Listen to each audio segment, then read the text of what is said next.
People who rent out their personal property as a service, a Lyft, Uber, Airbnb, etc. What is your customer horror story? And for those of us who are listening, I'm hoping none of us are actually one of these horror customers. Let's go ahead and check them out. Picked up a guy in Hollywood at 1 a.m. who wanted a lift to the valley. I became increasingly concerned as we drove up into the hills. He told me to turn it into a completely dark nature reserve. He told me that his girlfriend was a land use manager for the park and he was going to stay with her overnight. We drove through the dark, winding roads of Freeman Canyon, and I honestly thought he was going to end me. There was also a car following us. Turns out he was right. His girlfriend did live out there, and I wasn't mistreated at all. The car following us was a park ranger wondering what the heck I was doing out there so late. All right, so from Lyft driver to potential true crime podcast episode in Zero to Dark Nature Reserve flat. Story 2. During grad school, I rented my car out for maybe 6 months on relay rides, now called Turo. It went great for a long time. $40 a day buys people a small Nissan sedan. I live in Chicago, and people would use it to drive home to Ohio or Michigan or Wisconsin. I work and live downtown and use a CTA to get from A to B, and it's no problem. One girl is even a repeat customer. She's a makeup artist and uses it to get to wedding gigs in the burbs.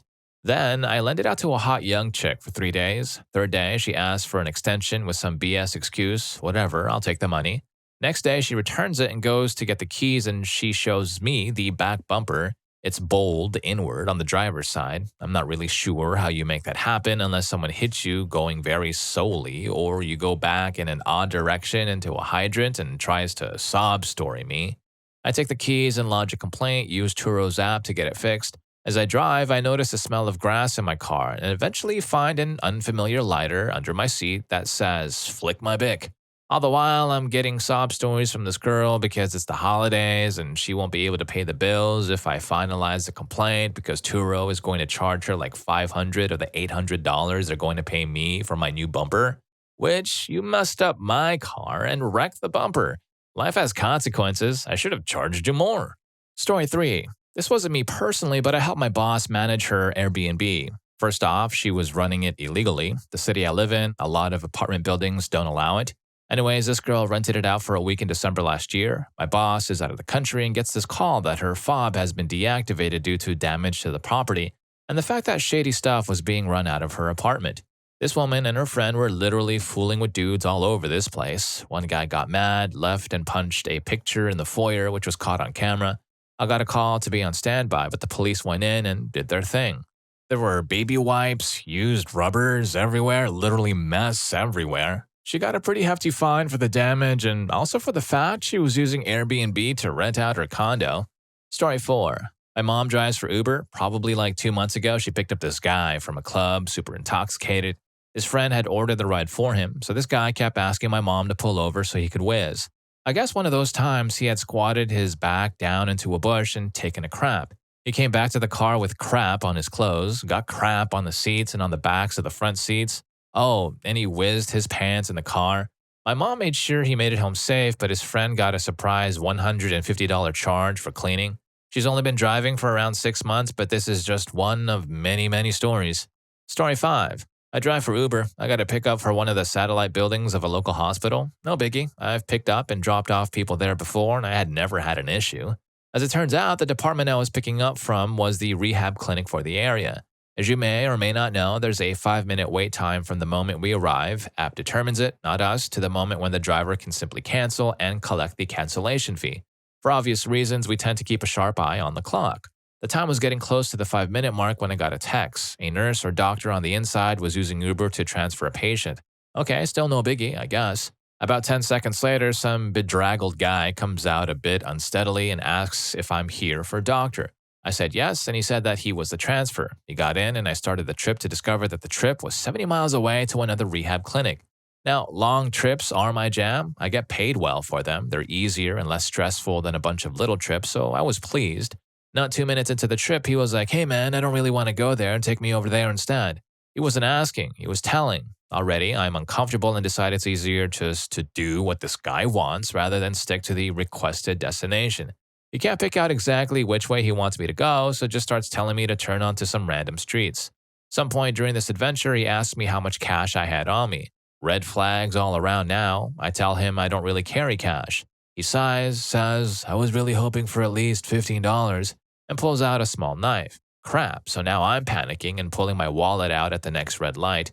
I had $5 from someone who tipped me earlier that day, but nothing else. He took the bill and told me to keep going.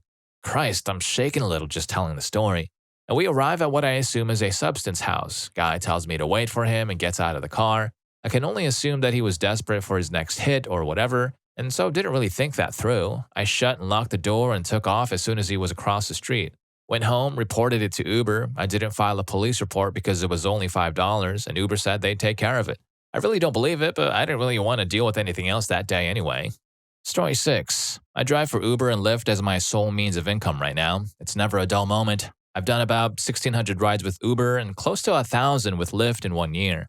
Most passengers are awesome. I never have issues, even with intoxicated people. One night, though, this intoxicated girl and her intoxicated friends, well, they get in the car and are acting really obnoxious.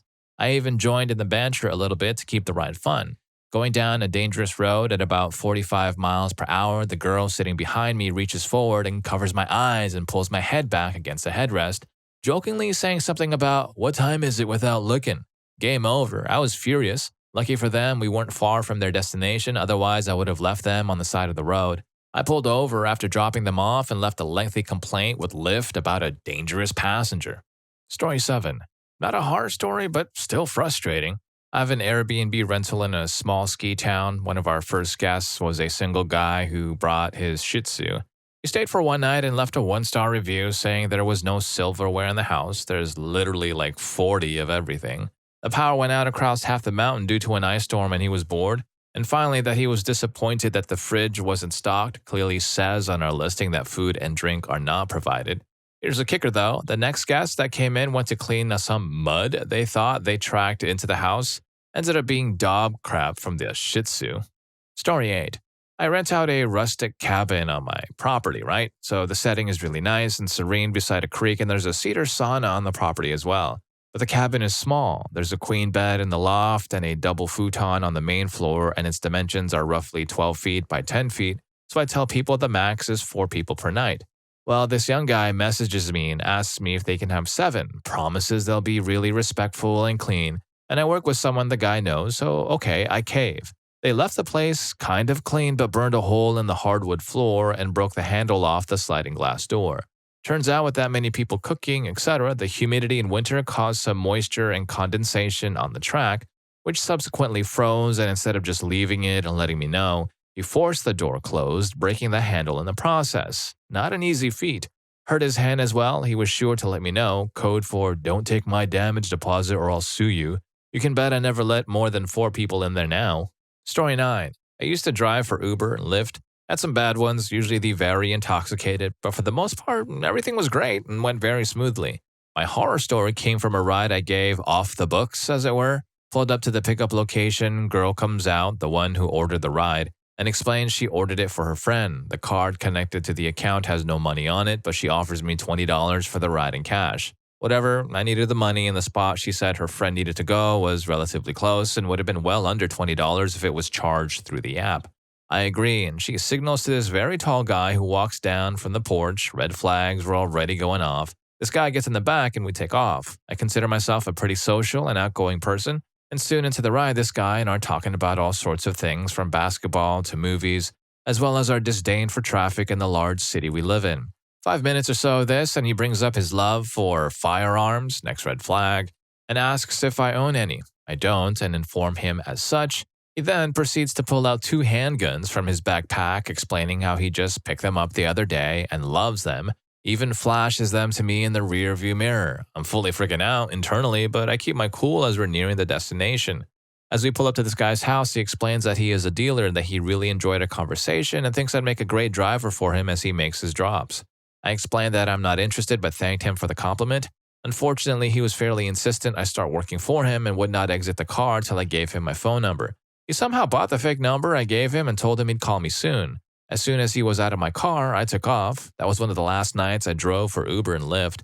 If the number I randomly gave out actually belongs to anyone, I apologize if you got a late night call from Tim. Story 10. Not so much personal property as it is my experience working in event planning. There were customers who would rent our equipment and treat it as if it were their own. Then there were people who, out and out, misused our stuff.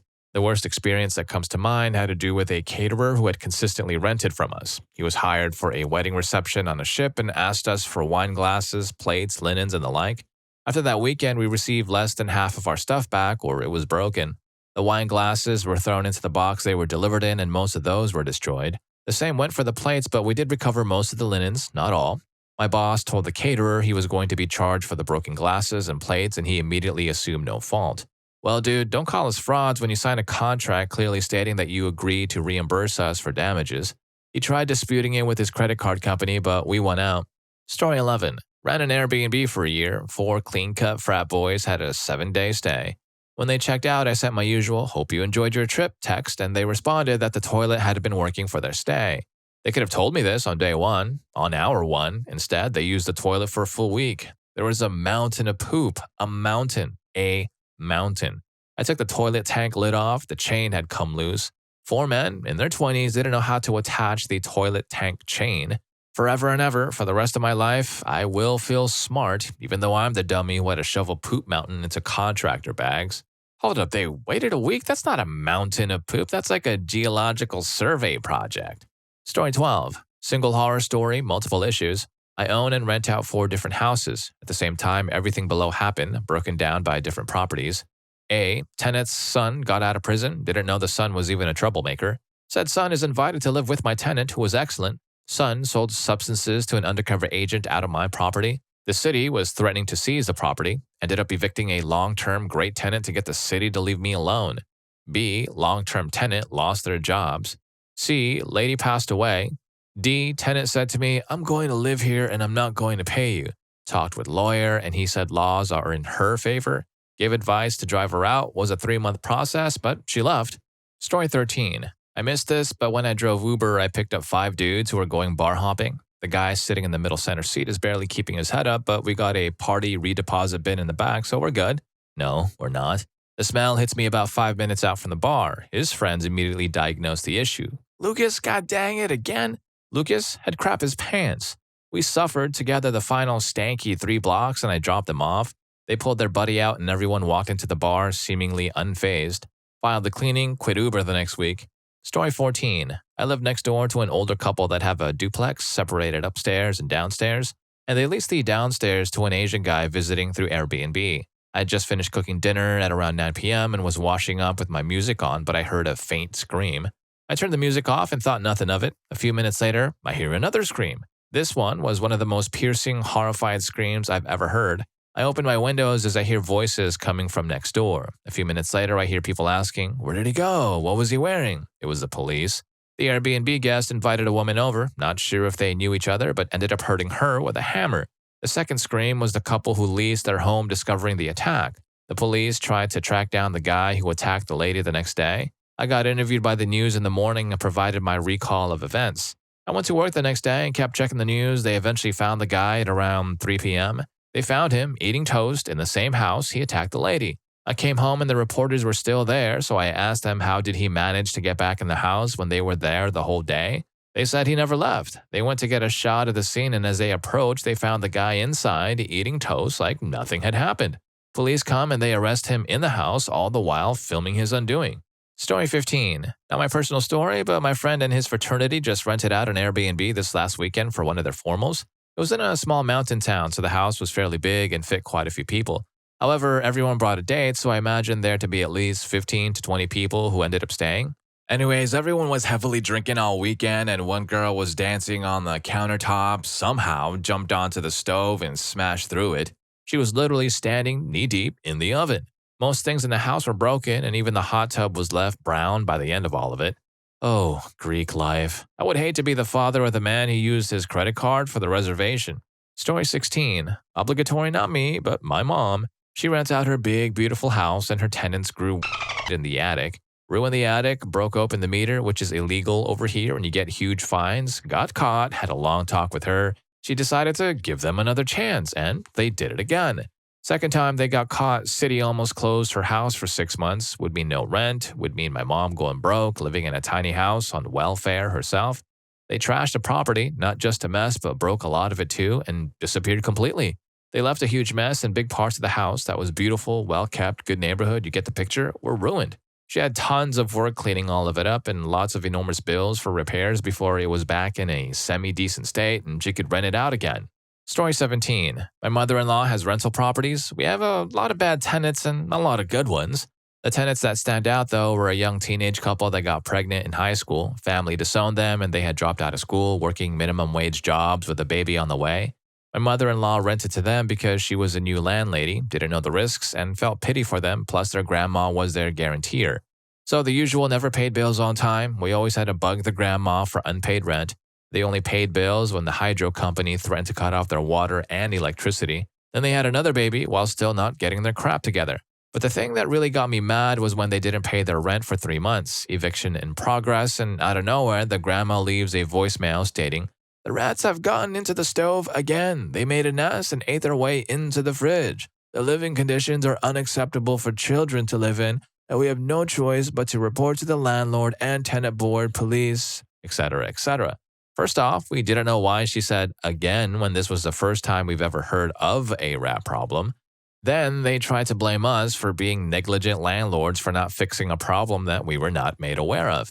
However, my biggest issue with the whole thing was regarding the well-being of those two children. How could these idiot parents with a grandma that freaking enables their crap behavior be allowed to parent? I wanted to report them to CPS so bad. I can only imagine how long they were eating rat-contaminated food. They can't freaking afford $600 a month for a semi-detached. It's cheaper than government-subsidized housing in that area. My mother-in-law really messed that one up. Took 6 months to kick them out, plus I had to buy a new fridge and stove. Story 18. My boss bought the house behind mine and turned it into an Airbnb rental. Once some people rented it and just gave it to their teenagers who threw a rager. I started hearing lots of car doors slamming and hearing kids walking right past our windows 20 feet from the sidewalk, so cutting into our yard.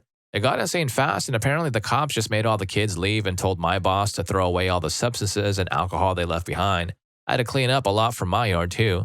Shortly after that, someone rented it and threw a wedding in the house and basically destroyed it. They dumped pots of food everywhere, and he had to spend thousands of dollars cleaning it. They burned carpets, and the whole place stank. Last I heard, he was still renting places out. Story 19. Not quite a horror story, but entertaining nonetheless. I drive a massive passenger van for Lyft, so I get some wacky party groups. I've got plenty of stories, but this one in particular comes to mind. I'd driven Lyft for about 4 months at this point, and I got a request to pick up a bunch of girls on a Saturday at around noon. I arrive at the location and quickly realize that these ladies are messed up.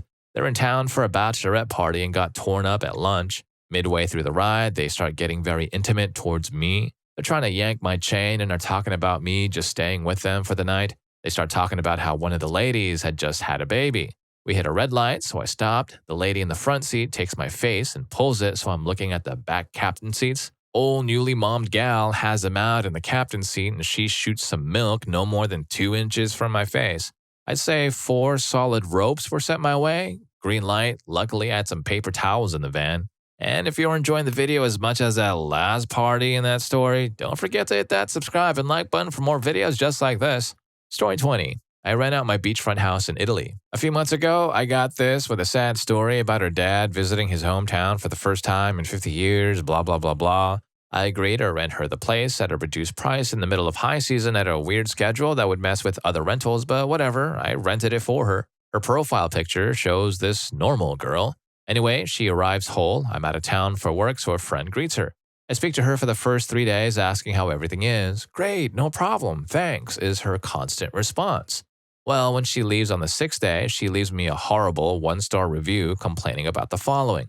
Apparently, I, quote, left her with an unsavory local manager instead of being present myself. The bathrooms were too small. The internet never worked. There are too many stairs.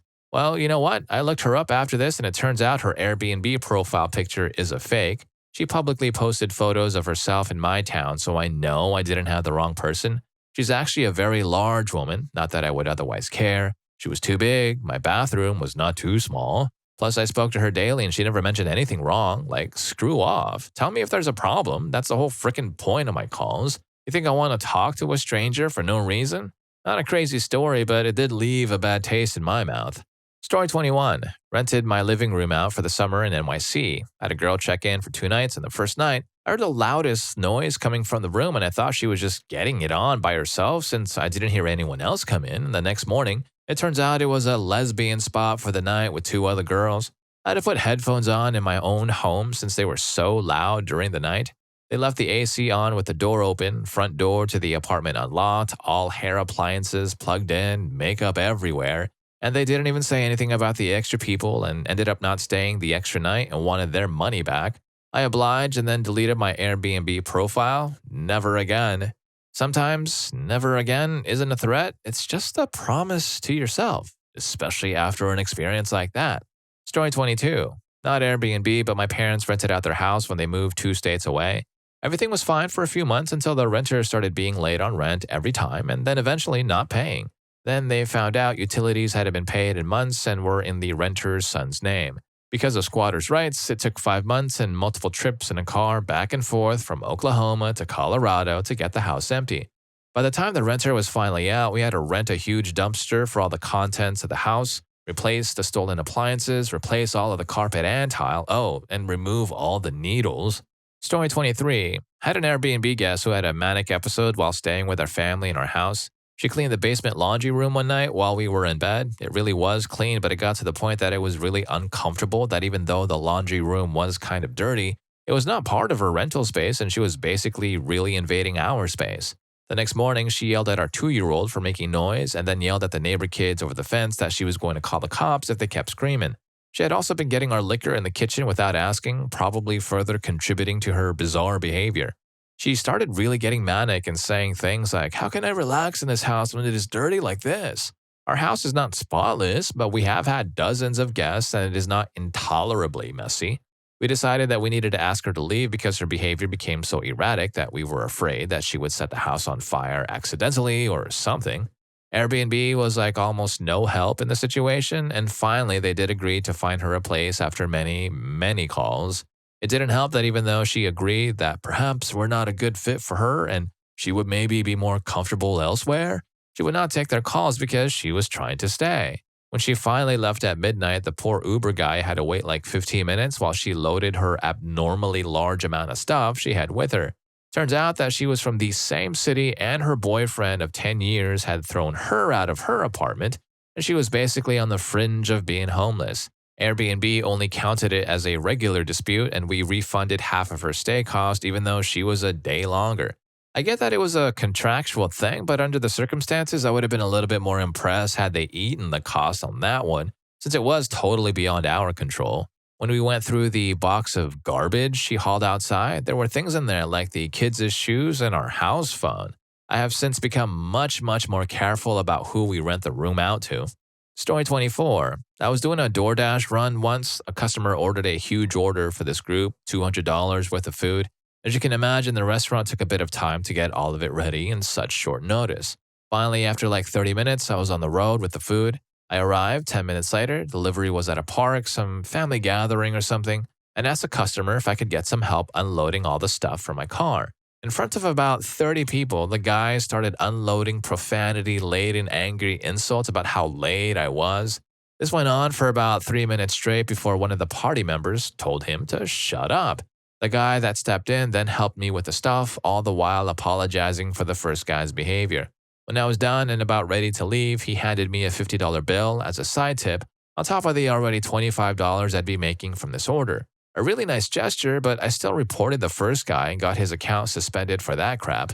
Story 25. This isn't all that bad, but my horror story is the St. Patrick's Day glitter bomb witch while ride-sharing driving.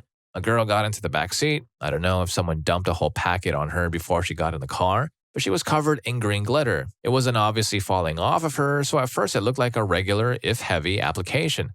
But then she got out and left a butt and back glitter stamp on my back seat. I pulled over and did my best to brush it out. Well, glitter being what it is, despite repeated interior vacuuming, I was finding green glitter right up until the car got repossessed. It even migrated from the back seat to the trunk and front seats. I would shower after a day of driving and see bits of green glitter wash into the drain. It was on my pillows, on my clothes, and the lint coming out of the dryer for months afterwards. Story 26. My girlfriend and I rented out an Airbnb on our road trip through California. We opted for a cheap option with a new host who had no reviews because, well, money was tight. It also happened to be a private room in a shared house. We were in contact with the host the day of and let her know that we would be there at the agreed check-in time, and we were told there would be a key under the mat and she would be there to greet us, show us our room, and so on. We got there at the agreed time, and our first red flag was that there was no key under the mat like she said there would be. But there was a woman directly inside, presumably the host, so we knocked. The woman inside just freezes for about 30 seconds and then lets us in. We asked her about the Airbnb and where we should go, and the only words we can make out in English are something along the lines of, "I stay in here," as she points to a sheet hanging over the living room doorway. So she's clearly not our host. She walks behind her sheet and disappears and just leaves us there. My GF and I are dumbfounded and just decide to leave, try to contact the host again, and come back later. We go see a movie, and during it, the host responds to our messages and says she's sorry she had to leave briefly, but she'd be there this time when we got there. Okay, cool. So we head back there, and there was a key under the mat this time, but the host is nowhere to be found. Again, it's only the same elderly Asian woman who has no idea why we're there. Now there's a loud dog barking in the back of the house, and some guy is screaming for the dog to shut up. We have no idea what's going on or where we're supposed to stay, and we are creeped the heck out. We decide to leave and just give up on it. We spent an hour on the phone with Airbnb and got our $50 back, then spent another hour searching for last-minute motels at 9 p.m., all at $300 or above. That was a crappy intro to California. Story 27. I rented out a newly remodeled home after getting married. I used Renters Warehouse as a property manager.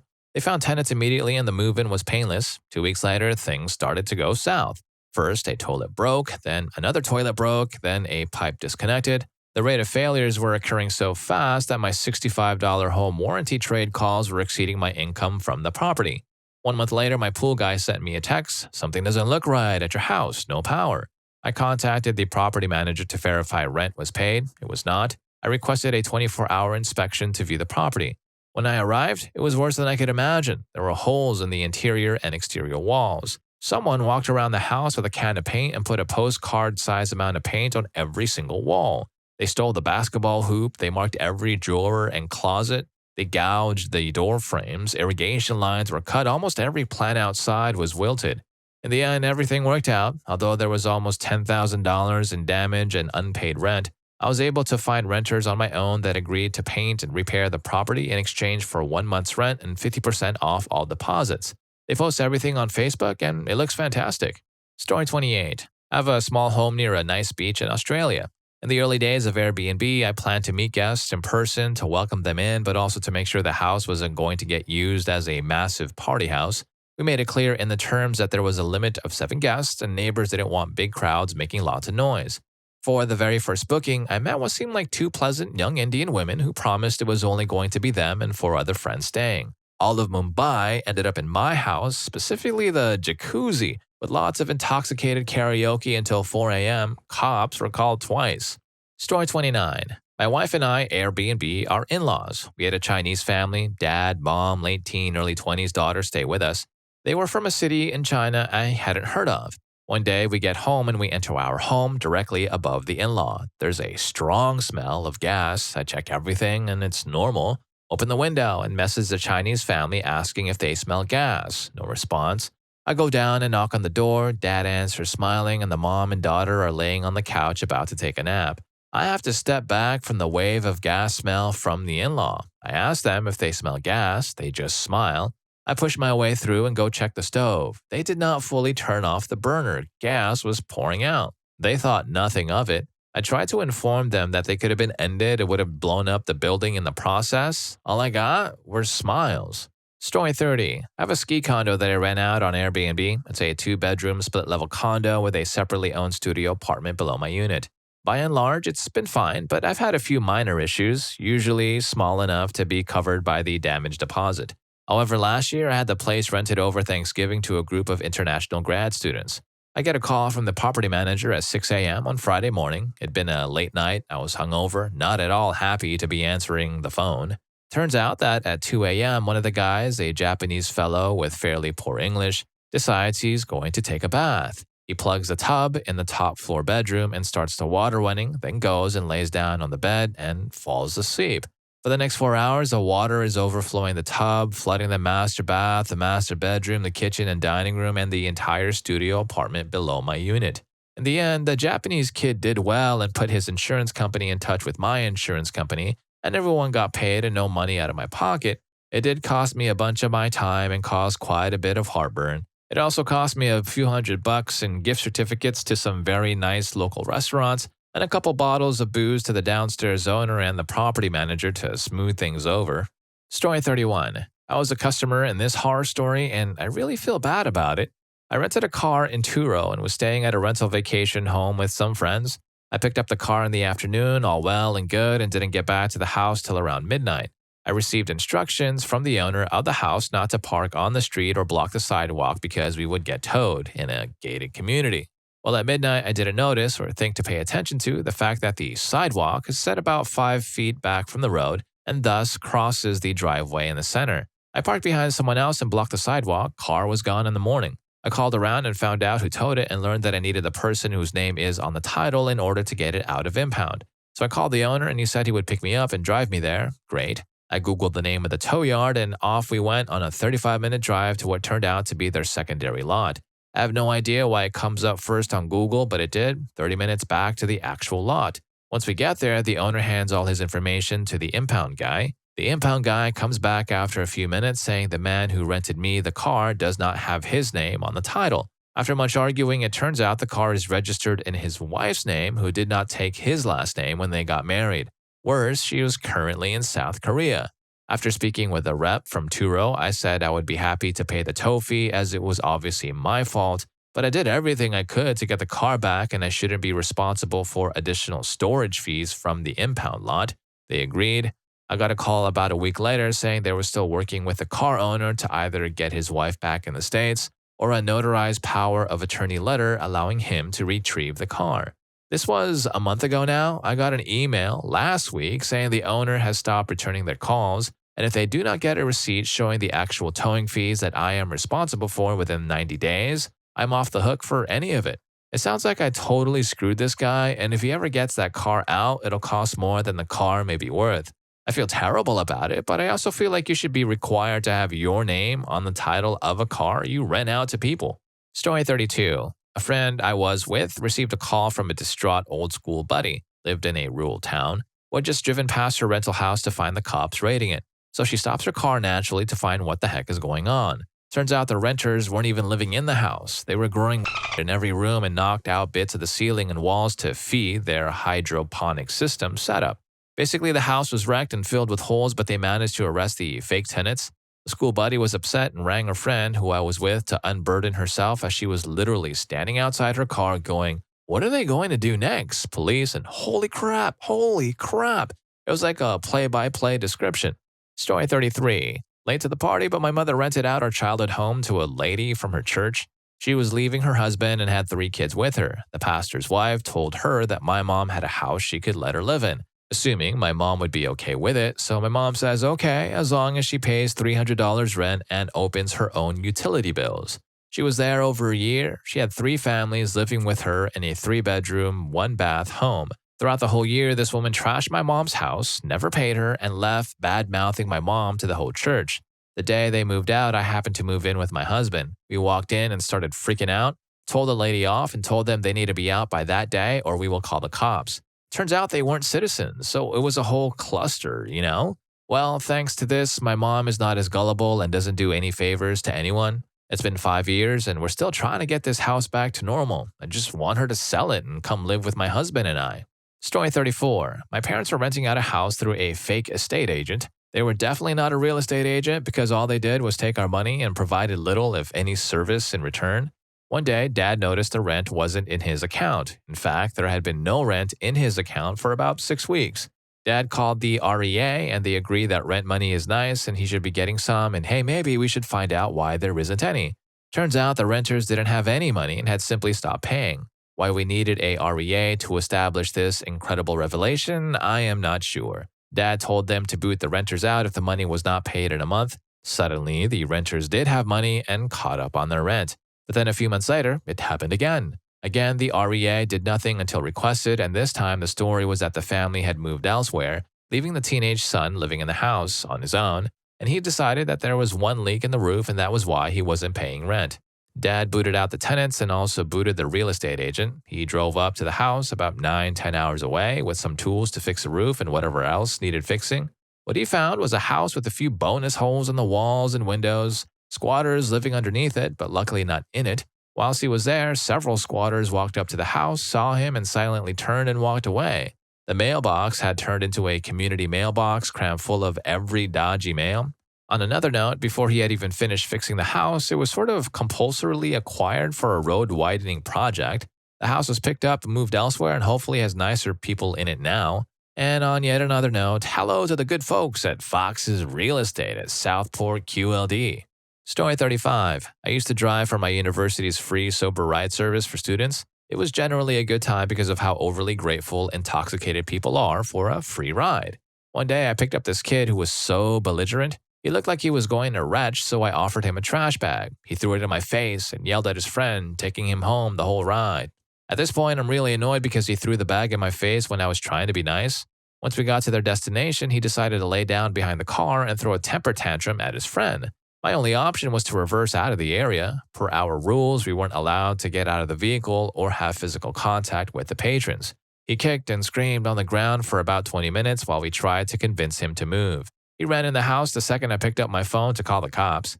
Story 36. I had a friend try Lyft for a while. He picked up a group of kids in a bad area of town at like 4 a.m. in his brand new Volkswagen. En route to wherever he was taking them, one of the passengers freaked out and kicked out one of the windows. My friend stopped the car and the guy climbed out of the window and ran away. He called into Lyft and told them what happened and was covered under their insurance, which had something like a $2,000 deductible. I think the total bill was like $2,300.